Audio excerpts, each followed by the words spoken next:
Today, I'll be covering PGR's famed motorcycle riding swordmaster, Alpha. No, not that one. This one. Alpha makes her highly anticipated return with her Crimson Weave form as the newest Omniframe debuting in the upcoming update, Wintry Shackles. Also, if you're new here, be sure to hit that subscribe button so you stay in the loop for upcoming PGR and Withering Wave guides and videos. You can also catch me streaming PGR and other games live on my Twitch and on YouTube as well. And as usual, please check the pinned comment down below for any corrections or updates. And without further ado, it's time to get motivated.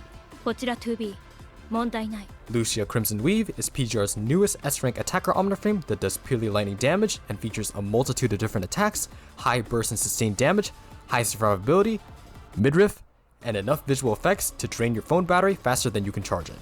She's the last in this wave of next generation S attacker Omniframes, and man did Kuro cope with her. In this video, I'll break down her skills and passives, rank upgrades, playstyle and rotation, weapons, builds, team setup, her cub, and my pull and build recommendations. But as always, I'll leave timestamps if you want to see a specific topic. So Alpha's kit just does way too many things, and with all the abilities referring to each other in different descriptions, simplifying it down is a headache to say the least. So I'll cover her abilities and kit in depth first, but if you don't mind missing some details, then feel free to skip to the oversimplified summary. Let's start by covering her ultimate, core passive, and basic attack since they all complement each other for her gameplay. Alpha's ultimate is actually pretty simple. It basically lets her switch between her short and long sword stances, giving different variations to her abilities. And you can tell which sword stance you're in by the shape of the sword gauge at the bottom of the screen. Alpha initially starts battle with her short sword, and after enough energy, you can use her ultimate to swap to her long sword. This will trigger time stomp and deal respectable lightning damage to all nearby enemies, and I'll refer to this as the short sword ultimate. When in her long sword stance, after enough energy, you can use her ultimate again to unsheath her lightning blade, triggering time stomp and dealing a massive amount of lightning damage to all nearby enemies. And then Alpha will swap back to her short sword. I'll refer to this as her long sword ultimate. And this long sword ultimate has arguably one of the coolest sounding ultimates in the game.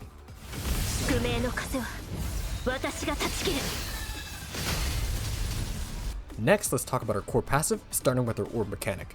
Alpha's orbs will depend on her current stance, so with her short sword, Alpha can only perform blue orb pings, and with her long sword, Alpha is limited to red and yellow pings. You can only generate these color orbs in their respective stance. When using her short sword ultimate, all blue orbs are converted to red or yellow orbs, but note that this does not work the other way around, so before using her long sword ultimate, make sure to use your red or yellow orbs first.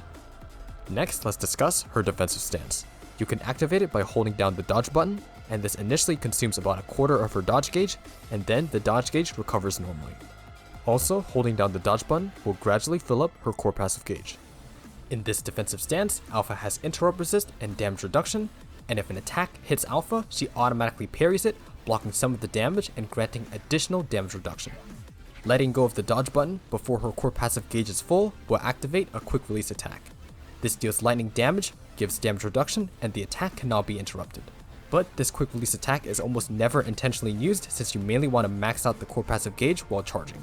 So if you let go of the dodge button when the core passive gauge is maxed out, it will trigger her core passive attack, dealing lightning damage while being invincible and granting some ultimate energy. The ultimate energy from this core passive attack is just enough to activate her short sword ultimate, which is useful when you don't have any orbs. The downside is that it takes about 2 seconds to charge from an empty gauge to a max gauge, but that's where orb pings come in, with each orb ping granting some gauge, and a 3 orb ping will shave off 1 second of whole dodge charge time. Now let's finally cover the stack mechanic. Using sword waves, orb pings, or core passive attacks in any sword stance will give her stacks, indicated by the number above the gauge. You can have a maximum of 300 stacks at S rank, and these stacks are expended when Alpha performs her sword throw and plunge, enhancing the base damage of the attacks for each stack consumed. And this is what makes Alpha's plunge do so much burst damage. To trigger her sword throw and plunge, Alpha needs to be in her long sword stance, and her core passive attack must be used beforehand. You can tell when Alpha is ready to plunge when the stack number goes from white to red. When these conditions are met, she can then hold basic attack to throw up her sword and plunge, with both attacks dealing massive AoE lightning damage. Alpha is invincible during this entire attack animation and will leap to the nearest target, so it's good for gap close. And this also grants a ton of ultimate energy. And finally, the rest of her basic attacks. With her short sword, she can perform multiple blade attacks dealing lightning damage in close range and ending with a stagger pull into detonation, and with her longsword, she performs multiple wide blade slashes, dealing lightning damage in melee range and ending in an airborne lift and slash. But you don't really use these basic attack strings in combat unless you want to look badass, since you can do faster lightning damage with sword waves. They can be triggered in 2 ways and it can be used with any sword stance. The first way is using 4 basic attacks and then holding the button when the blade flashes a subtle red, and then you can spam basic attacks to launch sword waves. But no one really uses it this way because it takes too long to ramp up. Instead, in combat you want to dodge, then quickly spam basic attacks to launch sword waves from there. Each trigger can last a few seconds, but you can always dodge and basic attack again to indefinitely spam sword waves if you want. And since sword waves are technically basic attacks, they generate orbs and ultimate energy as well. And lastly, when using a 3 orb red or yellow ping, using a basic attack afterwards will trigger a pursuit attack, dealing lightning damage. This attack animation is a bit slow though for the amount of damage that it does, so it's not really a big deal. Okay, so that was probably way too much information, so to sum it all up, here's a general overview of her kit. Start by swapping in, then to build stacks and ultimate energy, use blue orbs if you have them, otherwise hold dodge until the gauge is full, and then release for her core passive attack. Or tap dodge and spam basic attack for sword waves. Next, use her short sword ultimate as soon as it's up, and afterwards prioritize orb pings, and then her core passive attack if you haven't used it yet to turn the stack number red. Sword waves can also be used here for extra stacks or orbs. Once the stack number is red, you're ready to hold basic attack to throw her sword and plunge, consuming all the stacks. And then you should have enough ultimate energy to use her longsword ultimate to reset to the beginning. And since Alpha can vary her rotation a lot, here's one example of a practical rotation. Here, I swap in and use blue orbs into ultimate, then I use 3 orb and matrix pings, then hold dodge and release, and then hold basic attack, and then ult to finish. And I'll cover more in-depth tips and tricks in the playstyle section of the video, but for now, let's get to the more simpler parts of her kit. Starting with her orb abilities, her blue orb swiftly attacks with her short sword, dealing AoE lightning damage to a target. You can also chain multiple 2 and 3 orb pings to do her downward strike attack, dealing even more lightning damage. It's mainly useful to get to her short sword ultimate quickly, and it's also her swap and attack. Her red orb quickly lunges forward with her longsword, piercing through a target and dealing AoE lightning damage, and due to its quick cast time and high damage, it's her preferred orb. And finally, her yellow orb does 3 lightning damage strikes with her longsword, ending in a ranged sword wave. It has a fairly long animation, so I would cancel it with her dodge or core passive attack, so I don't get crowd control while using it. And finally, her QTE does lightning damage to a target. As for the leader passive, the team gets increased lightning damage and attackers get increased attack. As for Alpha's rank upgrades, at S5, when using her core passive attack, she triggers all available QTEs. So a very crucial and nice upgrade. As for Alpha's double S, when Alpha uses her short sword ultimate, it will proc Matrix if it's not on cooldown. It also gives an extra 50 stacks when using 3 orb pings or her core passive attack, and most importantly, it doubles her stack limit from 300 to 600. Overall, it massively increases her damage ceiling and helps with orb management. As for her double S3, when Alpha swaps in, the first core passive attack gives her extra ultimate energy and deals more base damage, and the base damage of her orbs also increases. This rank upgrade boils down to her next ultimate rotation being slightly faster when she resets back to her short sword. As for her triple S, it increases her short sword ultimate damage, the basic attack sword throw and plunge damage, and it also gives an extra damage bonus for each 3 orb ping used within her longsword stance, and it also enhances her first trigger of her sword waves after she swaps in, so they do more damage and grant more ultimate energy and stacks per hit. Basically, it boosts all her damage. And her triple S3 increases the damage of her plunge and the damage of her core passive attack, triple S6 increases the damage of her sword throw and the damage of 3 orb pings, and triple S plus increases the damage of her longsword ultimate. As for my rank recommendations, like most other Omniframes, you want to target at least double S to unlock her full potential. Similar to Balter's double S, it increases the stack limit, which is crucial for bringing out her maximum damage, and the matrix trigger and stack gain is a nice bonus. Plus, with her being the main DPS, it's highly recommended to prioritize her double S through Pancake Shop. Double S3 is overall a slight upgrade, mainly increasing her rotation speed. The base damage increase of her orb and core passive attacks are not a big deal since they have low multipliers already, and overall Alpha doesn't need double S3 to function and is already top meta competitive at double S. And her triple S noticeably boosts her damage, basically buffing her entire kit, so for heavy spenders this is a good stopping point. And anything after that is, yeah, I'm about to go buy a red Yamaha bike tomorrow to drift in, levels of dedication. For her weapon selection, her 5-star weapon is the minimum investment to do respectable damage, and is okay for free-to-play players if you can't afford the 6-star signature weapon at the moment. As for her 6-star signature weapon, it increases her damage when using her longsword, but more importantly, it increases the rate that she gains stacks, increasing her rotation speed. and with her doing all the damage for the lightning team, her signature weapon should be picked up if not now, then down the line. Alpha still works without her signature weapon since her core kit is more dependent on her double S, but the base damage and rotation speed increase makes the weapon very desired. And if you can't afford it now, feel free to pick it up later on the permanent weapon banner at an 80% rate up. And as for her 6-star weapon resonance, she doesn't really need one to carry the team, but having one can help a lot with smoothing out rotations or increasing your burst damage. Like new generation attackers before her, she doesn't need many resonances, and I personally only have one which I swap between Deadline Timing and Glorious Afterglow. Deadline for longer fights like Warzone where you want to reduce the orb downtime between multiple ultimates, and Glorious Afterglow for shorter fights like Pain Cage where you want to wipe the enemy with one damage rotation. But if you're balling out, I guess you can go Deadline into Afterglow and then Incandescence. And as for builds, for early game 5-star memories, you can run 4-piece Ike and 2-piece Irwin for the basic attack damage. And as for her 6-star memory set, she really only has one primary set. For all ranks, she'll want to run her custom signature set, 4-piece Diesel for her kit specific damage multipliers and stack gain. And as for the 2-piece set, 99% of the time she'll be running 2-piece Caudy to get her ultimate up faster. You can run 2-piece Frederick, but it's only for very niche pain case situations if Caudy can't clear in one rotation, and in my opinion it's not really worth investing in since 2-piece Caudy can already clear the bosses fast enough.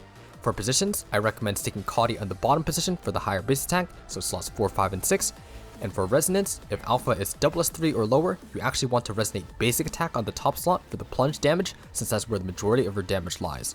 Then resonate any plus 15 attack resonance on the bottom slot.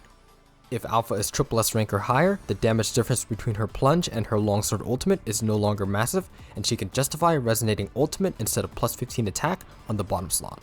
And you'll definitely want to fully hypertune her for the super hypertune buffs, or what's it called? The Infinite Toss Awaken, since she is the lightning team in terms of damage. So let's talk about that next. As the alpha of the team, Crimson Weave should always be set as the leader for any team that she's in, and in longer fights like Warzone or Norman, this will be the current meta lightning team setup. Assuming that everyone is at least SS, you'll want alpha on the blue slot since she pings red and yellow orbs more, and you can slot Vera Garnet and Liv Lux in any other position. Vera runs her usual 4-piece Tifa and 2-piece Einstein, and Liv Lux or SS Amplifier can run the regular 4-piece Da Vinci and 2-piece Guinevere, or you can opt for the 4-piece Guinevere set with either 2-piece Gloria or 2-piece Da Vinci.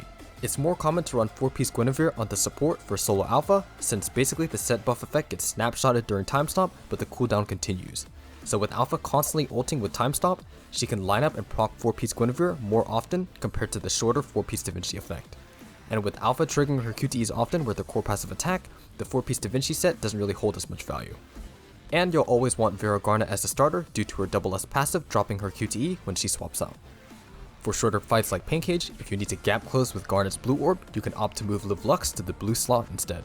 This way, if Garnet ever does a 3-orb blue ping, you're not stuck waiting for Alpha's QTE cooldown to end just so you can swap to her. It's mainly just a sanity thing for Pain Cage resets though, and overall the team positions are not really an end all be all, it's just make sure Garnet is the starter. And if you don't own Vera Garnet, you can choose to pick her up in the limited free S rank selector coming in the Wintry Shackles update, or if you're watching this later on, Chrome Arclight is a fine substitute. All he needs is S rank and a 4-piece Da Vinci and 2-piece Einstein set, and in this case, Liv Lux would run 4-piece Guinevere and 2-piece Gloria. Also, if you happen to have a SS plus Liv Lux and want some extra damage in the beginning of the fight, you can start the fight with Garnet, quickly swap into Liv Lux and use her swap and attack, which will proc her lightning resist shred, and then swap into Alpha to do her burst damage. Ever since I got her, I've learned a lot playing Alpha, so here are some tips and tricks I picked up using her. First of all, Alpha is the first character to want to exclusively stay on field, never swapping off since she can effectively compensate for her own downtime with the versatility of her kit, reverting the rest of the team to QTE bots for the time being. Because of this, the entire team rotation is just optimizing Alpha's moveset. The best analogy I can give to describe Alpha is a Swiss Army knife, which somehow also shares a red and white color scheme. Basically, Alpha has many different attacks at her disposal, each one specialized to a different scenario. From her plunge, which is her primary source of damage based on stack count, her sword throw, her short and long sword ultimates, orbs for gauge and stack building, her sword waves for stack building, and her core passive attack to safely build stacks and ultimate energy, each can have a role in her rotation. All of these tools are used to achieve her goal, which is optimizing her stacks. You want to optimize just enough stacks to wipe out the enemy, not enough stacks and the enemy doesn't die, too many stacks and you waste time and damage. So there's no set rotation for every situation, so I'm gonna say the line, it depends.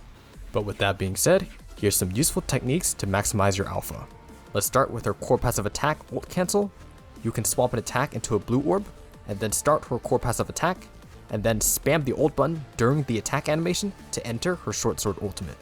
This will build some extra stacks quickly, as well as set up for a plunge afterwards. And you can also chain this to do her rapid plunge tech, where after using the core passive attack ult cancel, you build the amount of stacks that you want with orbs, and then hold basic attack to leap and plunge. And since her gauge is charged, you can use her core passive attack and plunge again for some quick extra burst damage. And in Warzone, where stack management is key, you can also intentionally build an excess amount of stacks, and then for example finish off the first wave with a sword throw, and then plunge into the second wave to insta-kill it too. An optimal alpha Warzone run will have every sword throw or plunge perfectly wipe each wave or close enough to it, where her ultimate or core passive attack can finish it. But that's a lot easier said than done. Things like knowing how many stacks are needed for each wave so you don't waste like a 600 stack plunge on one enemy, or timing the sword throw and plunge with the waves respawning will take a lot of practice, a lot of resetting, and a bit of luck. So hopefully you're motivated, fellow molders. When it comes to building stacks, orbs are the #1 way to do it since they generate stacks and ultimate energy the fastest. It also has the additional benefit of filling her core passive gauge to speed up the charge time for her core passive attack. But if you want to save orbs or don't have any, you can charge in her defensive stance for her core passive attack, or use sword waves instead. Sword waves are used to fine tune the exact amount of stacks you want, but you do run the risk of getting staggered, which can ruin your run. Whereas building stacks with her core passive is a lot safer due to her auto parry and resistance to interruption, but it's animation locked and you might end up building more stacks than you actually need. So the best option will once again depend. Just try not to spend too much time in her short sword stance, only build the amount of stacks that you need, and then ult to enter her long sword stance ASAP. Speaking of ultimates, let's talk about how you can optimize them as well. You usually want to use the QTEs right before the sword throw and plunge, but if you ult right after, you can take advantage of the buffs and debuffs as well. Both ultimates also have time stop, so you can abuse this for tankier pain gauge bosses. If the boss doesn't already die from alpha tickling them with her sword throw, or from her regular rotation, which is the full stack plunge into longsword ultimate, you may instead want to spam multiple lower stack plunges into ultimates to abuse time stop and deal damage that way. Another thing I like to do is holding down dodge to charge the gauge halfway, and then using the longsword ultimate. This is useful when waiting for enemies to respawn, since you pre-charge the gauge for her core passive attack later. This way, you can spend less time charging when the enemies are on field, and you can enter her short sword ultimate the moment the enemies appear. You can also use a 3-orb ping before the longsword ultimate for the same effect. Honestly, after playing for a while, you sort of get used to how she plays. It's kind of like driving a car for the first time. Like how many orbs you need to ping or how many you need to save for the next rotation. These kind of subtleties will come naturally with practice. And I know that was just a lot of things that I talked about, but the sheer amount of combinations and tricks you can do is insane on Alpha, and she has more depth than any character released so far, so she's very hard to master, but very fun to learn and play. And if you don't care about all this min-maxing tips and tricks, she's really comfy to play. You can just permanently loop her core passive attack and plunge, and she can do good damage. Alpha arguably has one of the coolest cubs in the game, her Akira-inspired red bike.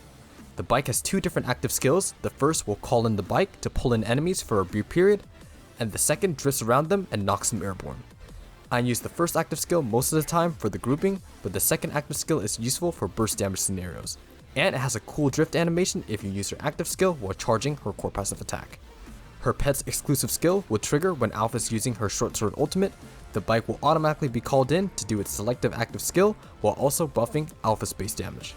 And as for which skills to upgrade, it's the same order. You want to level Alpha's exclusive skill first, followed by the lightning damage increase, attack and damage bonus buffs, and then the pet damage last. So is the bike worth pulling? Well, it's a powerful pet, giving Alpha additional mob grouping so she can more easily set up for her AoE attacks, and it also works great at S rank, and double S is a good damage bump if you have the Spear Norman shards. In general, a highly recommended pickup for Alpha if you have the Spear pet tickets or black cards. Honestly, there's not even a debate on whether you should pull and build Lucia Crimson Weave. She's simply too powerful, too overloaded, and too stylish to ignore. I would try to grab her while she's still at a debut 100% rate up, unless you really want to mold in all of the lightning content from now on, or with the new Tifa boss being added to Ultimate Pain Cage. If Alpha's lightning damage had the voltage of a defibrillator, then Vera Garnet's damage is the static shock you get from touching a doorknob. It's not even close. Hence one of the reasons why Garnet is demoted to a QTE bond. And since Vera Garnet is now permanently off field, if you have the spare resources, you could swap Vera's core passive resonances to class passive to support Alpha's damage. And when it comes to Bianca Veritas, she's just straight outclassed by Alpha Crimson Weave in every way outside of maybe not being as flat. But that's okay though, they just traded elements and I can't say that I'm complaining. Alpha single-handedly carries the Lightning team. Even a team with Chrome Arclight and Liv Lux, free base A-ranks, can do well enough to clear Pain Cage and Warzone competitively with Alpha commanding her Lightning. Honestly, Alpha is the perfect storm. She's got dual time stop, massive burst damage, no downtime, is voiced by the GOAT Yu Ishikawa, looks cool but is hot at the same time, and to this day is still one of my favorite characters gameplay wise due to her crazy kit. So I don't really see how you couldn't be motivated to pull and build her. And yeah, please check out the pinned comment down below for any updates or corrections to the video. If you have any further questions, drop in the comments or ask the community Discord at dis.gg/spider2b. We have an active community that's happy to help or just talk PGR and Withering Waves. Subscribe so you don't miss any future guides or videos, and if you find this video informative, drop a like. A dislike if you didn't. I stream occasionally at twitch.tv/spider2b and here on YouTube as well, and you can catch any other updates on my Twitter. And as always, thank you to my GigaChat YouTube members. Finally glad this video is done though. I swear every video has an Alpha Crimson Weave guide when comment for the past year. Like I was cooking guys, relax. Nonetheless, Alpha has a stupid amount of intricacies with her, and honestly there are probably some things that I missed, so I'll add it to the pinned comment if I remember. But I would need dual time stop myself if I wanted to cover even more than what's already in the video, and it doesn't help with all the new games, CBTs, and updates coming out. At this point I might as well just live in my room if I'm not working. Anyways, thanks for watching, good luck on your polls, and I'll see y'all next time. Take care, and peace late.